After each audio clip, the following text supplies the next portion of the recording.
aceea cu pasmântării și suflet încă un zorzon.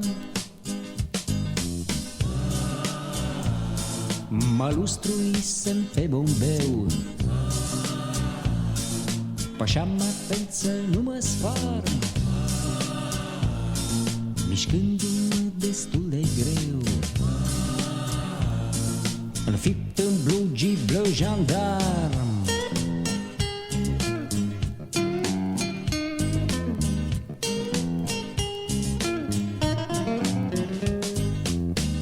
Peste răbdări te-am așteptat, încins de un patos uriaș,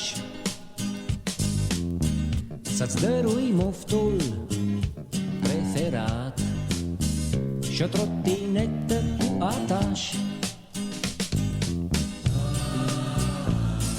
Mă lustruisem pe bombeu, pășeam atent să nu mă sfarm, mișcându-mă destul de greu, înfipt în blugii bleu jandarm.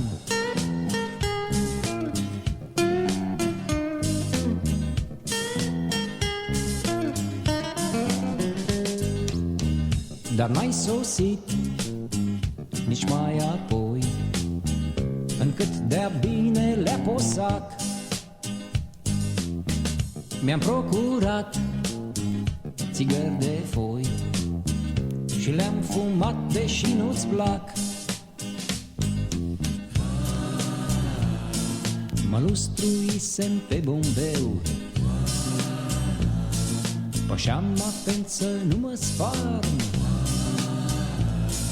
mișcându-mă destul de greu, înfipt în blugii bleu jandarm.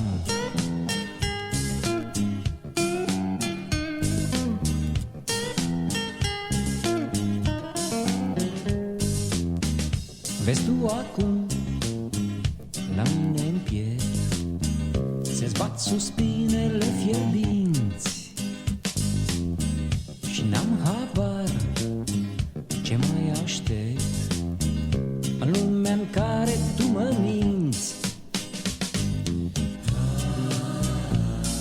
Mă lustruisem pe bombeu, pășeam atent să nu mă sfarm, mișcându-mă destul de greu,